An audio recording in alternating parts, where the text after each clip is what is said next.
कहानियां दिल को छू जाती हैं, कुछ कहानियां प्रेरणादायक होती हैं, कुछ कहानियों को पढ़ने के लिए बार बार मन करते हैं। तो ऐसी ही कुछ कहानियों के बारे में हम पढ़ेंगे अपने आने वाले वीडियोस में। तो स्वागत है आप सबका फिर से हमारे YouTube चैनल में। और हम लोग इस बार एक लेकर के आए हैं, एक अच्छी कहानी लेकर के आए हैं, अ गर्ल विद अ बास्केट, जो कि यूपी बोर्ड इंटरमीडिएट का पहला चैप्टर है। और ये कहानी है एक छोटी सी लड़की की जो 1947 के पार्टीशन के दौरान कहीं खो गई थी और उसके माता पिता कहीं चले भीड़ में गुम हो गए थे, या कुछ लोग जो पार्टीशन में जब देश की हालत खराब हो गई उस समय भूखे प्यासे मर गए थे। उस समय की घटना है ये कि वो लड़की गरीब तो थी, भूखी प्यासी थी, अपने लिए काम कर रही थी, लेकिन किस तरह से उसने एक अमेरिकन का दिल जीता, कैसे एक अमेरिकन को भूखे प्यासे रह करके गरीबी को सहते हुए उसने अमेरिकन का दिल जीता और उस अमेरिकन को अपने इंडिया के बारे में बताया, अपने देश के बारे में बताया। तो जानेंगे हम इस कहानी में, इस वीडियो में। तो प्लीज वीडियो को देखने से पहले हम आपसे रिक्वेस्ट करेंगे कि हमारे चैनल को सब्सक्राइब करें और अधिक से अधिक लोगों तक शेयर करें। और वीडियो कैसा लगा ये हमें अपने हमारे कमेंट बॉक्स में जरूर बताएं। आइए चलते हैं वीडियो की ओर। A girl with a basket, written by William C Douglas. सबसे पहले चैप्टर को पढ़ने से पहले हम राइटर के बारे में जान लेते हैं कि who was William C Douglas. And William C Douglas was the जज of Supreme Court of America. यानी विलियम सी डुगल्स अमेरिका के सर्वोच्च न्यायालय सुप्रीम कोर्ट के जज थे, न्यायाधीश थे। और वो बहुत ज़्यादा शौकीन थे, हर जगह नए नए जगह पर घूमने फिरने और प्रकृति की सुंदरता को देखते हुए 1950 में वे इंडिया आए हुए थे। और इंडिया आकर के यहाँ के सेल्फ रिस्पेक्ट की भावना को देख करके वो बहुत प्रभावित हुए थे 1950 में। ठीक है, तो ये उन्हीं उस दौरान की कहानी है कि जब वे 1950 में इंडिया आए थे तो उनके साथ क्या क्या घटनाएं घटी, इसके बारे में हमें पढ़ना है। देन फर्स्ट पैराग्राफ है आपका, I had left new Delhi for the Himalayas. ठीक है, कि मैंने नई दिल्ली से हिमालय की ओर प्रस्थान किया। I was going as far as Bareilly by train and then by car to Ranikhet, कि मैं रेलगाड़ी से बरेली तक तथा कार से फिर रानीखेत तक आया। An old British Army hill station located on a 6,000 foot rise opposite a 120 mile stretch of snow-capped Himalayas। और मैं रेलगाड़ी से बरेली तथा कार से रानीखेत तक आया, जो अंग्रेज सेना की पुरानी पहाड़ी छावनी थी, स्नो कैप्ड। ठीक है, और ये क्या थी कि यह 120 मील तक फैले हुए बर्फ से ढके हिमालय के सामने 6000 फुट ऊंची पहाड़ी पर ये स्थित थी। ठीक है, 6000 फुट राइज अपोजिट 120 माइल। ठीक है, the train was slow and it stopped at all the way stations. Train बहुत ही धीमी गति से चल रही थी और रास्ते में आने वाले हर स्टेशन पर रुकती थी वो। At every stop I swung open the door of my compartment and walk the platform. मैं हर स्टेशन पर अपने डिब्बे का यानी अपने बोगी का दरवाजा खोलकर प्लेटफॉर्म पर टहला करता था। The platform were packed with people, Sikhs, Muslims, Hindu, soldiers, merchants, priest, porters, beggars, hawkers. ठीक है, कि प्लेटफॉर्म पर बहुत भीड़ थी और इसी भीड़ में सिख भी थे, मुसलमान, हिंदू सारे थे, सैनिक, व्यापारी, पुजारी, कूली, भिखारी, फेरे वाले, लगभग सभी थे। Almost everyone was barefoot and dressed in loose white garment. और लगभग सभी लोग क्या थे, बेयरफुट यानी नंगे पैर थे, and dressed in loose white garment, और हल्के सफ़ेद ढीले कपड़े पहने हुए थे। I would ask at least 3 people before I could find one who spoke English। मैं कम से कम 3 व्यक्तियों से पूछताछ करता था और पूछताछ करने के बाद 3 व्यक्तियों में से मुझे एक ही व्यक्ति ऐसा मिलता था जो मुझसे अंग्रेजी में बातचीत कर सकता था। We would talk world affairs and every major topic the news of the day produce। ठीक है, मैं उस दिन के समाचारों पर महत्वपूर्ण चर्चाएं करता रहता था, वैश्विक गतिविधियों पर मैं चर्चा करता रहता था। ठीक है, in this way I was trying to get a feel of the pulse of the nation, checking opinion against official attitudes and reports. और इसी प्रकार मैं आधिकारिक दृष्टिकोण तथा रिपोर्टों के विरुद्ध विचारों के माध्यम से उनके राष्ट्र के प्रति भावनाओं को जानने का प्रयत्न कर रहा था। अब सेकेंड पैराग्राफ पर आते हैं। द रूट ले through one of the richest of India's agricultural area.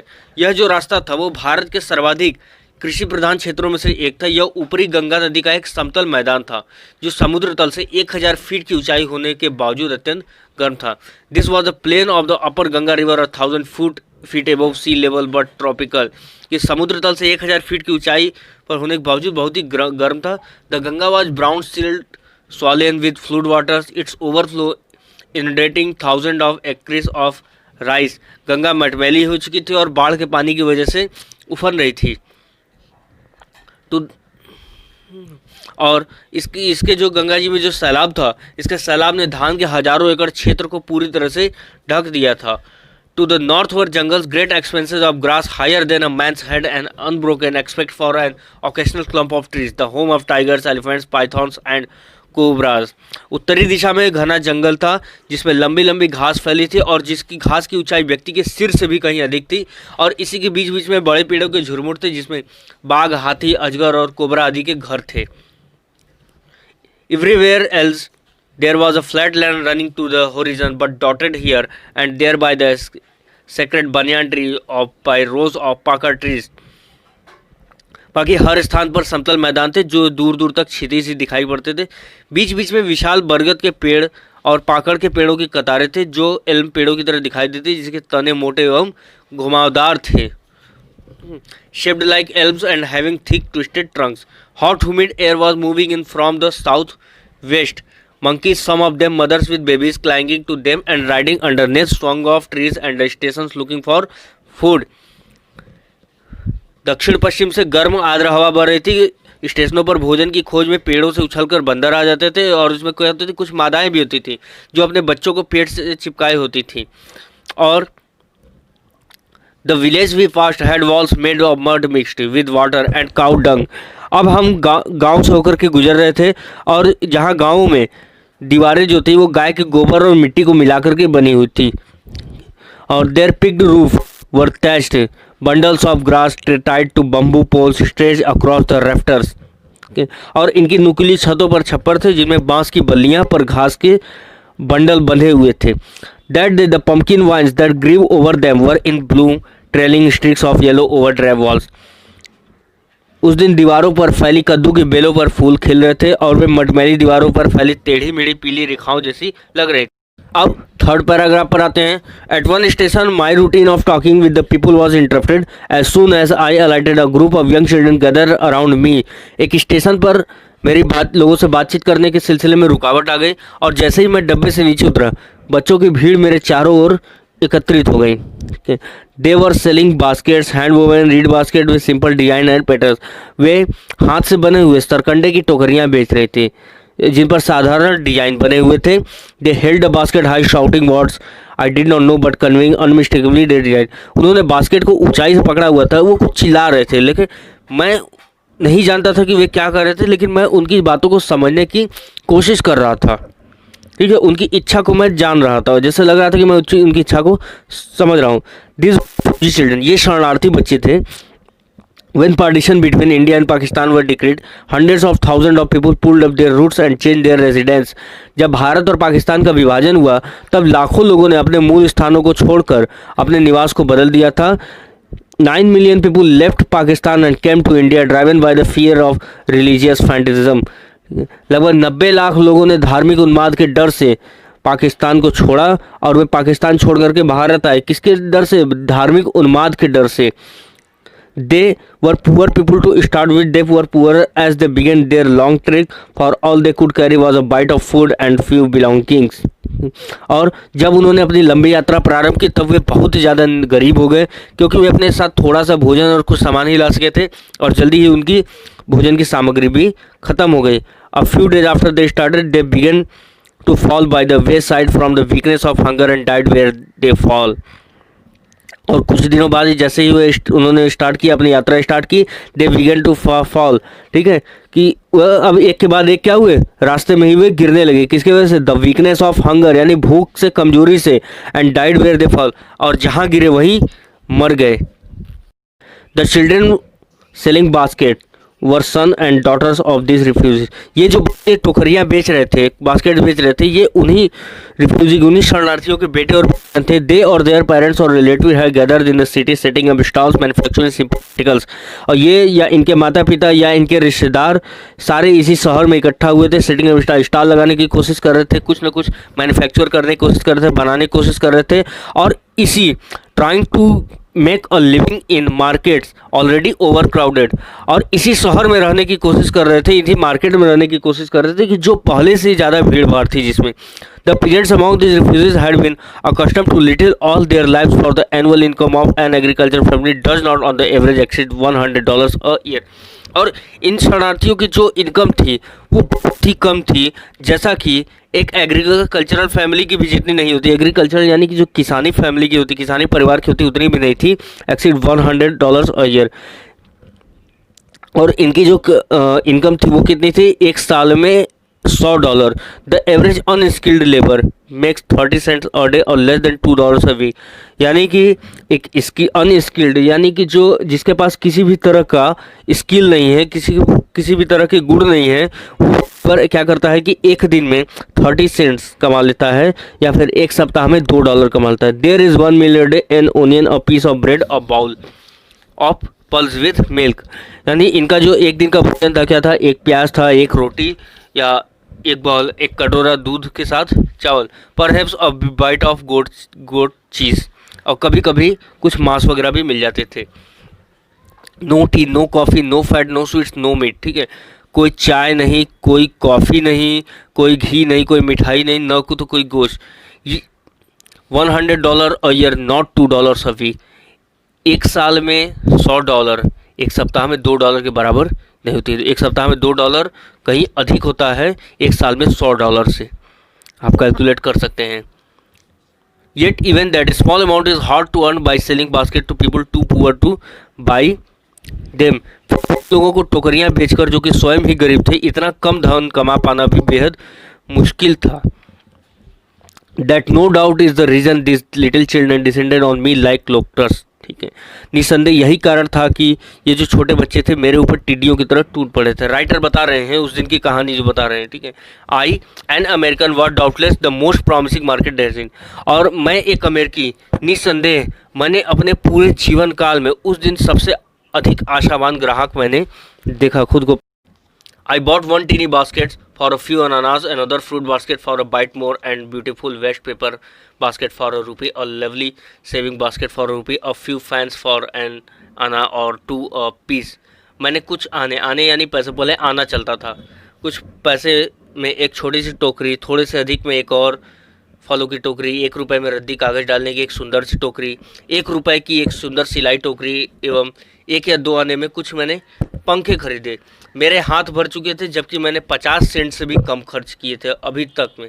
My arms were filled and I had not spend 50 cents.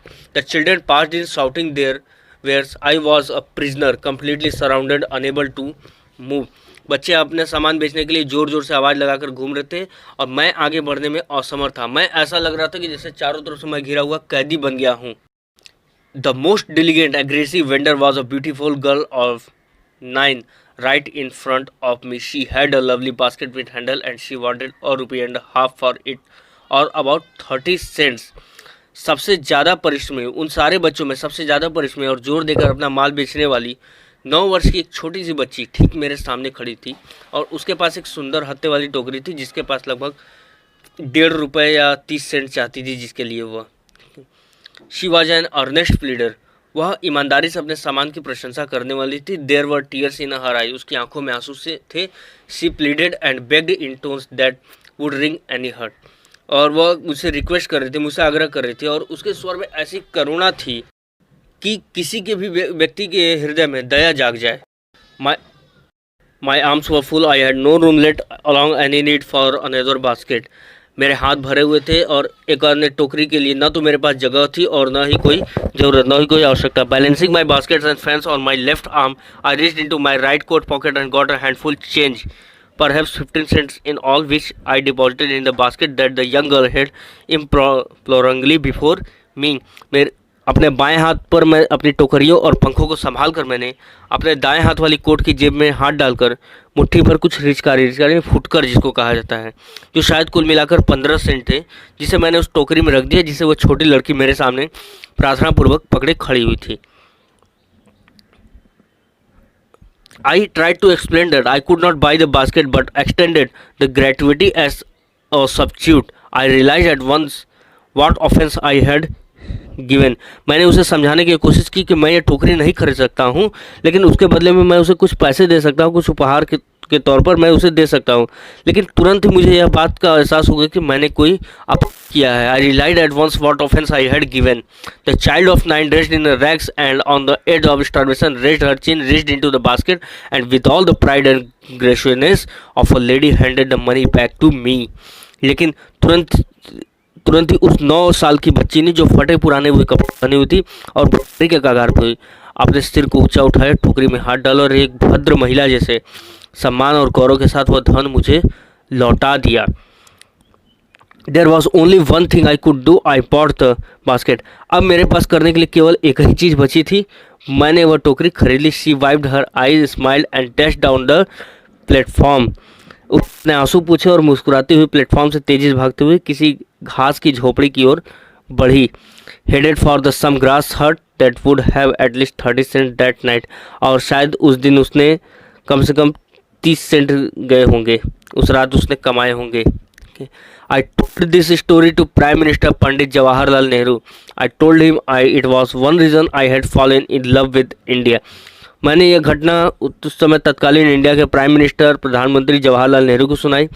मैंने उनसे कहा कि यही कारण है कि जिसकी वजह से मैं भारत से प्रेम करने लगा हूँ। The people I saw in India, those in the village as well as those in high office, have both pride and a lovely sense of decency and citizenship. They also have a passion for independence. जो लोग मैंने भारत में देखे, चाहे वे किसी गांव में थे या ऊंचे पदों पर आसीन, वे स्वाभिमान एवं अच्छे व्यवहार, अच्छी नागरिकता की भावना से ओतप्रोत थे। उनके अंदर स्वतंत्रता की तीव्र लालसा थी। They also have a passion for independence. This beautiful child, born in squalor and poverty, uneducated in both grammar and manners, had given me a glimpse of the warm soul of India. ये जो सुंदर छोटी सी जो बच्ची थी 9 साल की, जो कि गरीबी में पली बढ़ी, जिसे न तो व्याकरण और न ही कोई स्कूली शिक्षा मिली थी, मुझे भारत की आत्मीयता की एक झलक दिखाई, मुझे एक भारत की एक आत्मा के दर्शन करा दिए। इसके लिए मैं इस बच्ची का बहुत बहुत धन्यवाद करता हूँ। और अगर ये स्टोरी आप लोगों को पसंद आई हो तो प्लीज़ हमारे चैनल को सब्सक्राइब करें, अधिक से अधिक लोगों तक शेयर करें, लाइक करें। और ये स्टोरी आपको कैसी लगी हमारे कमेंट बॉक्स में ज़रूर बताएं। धन्यवाद।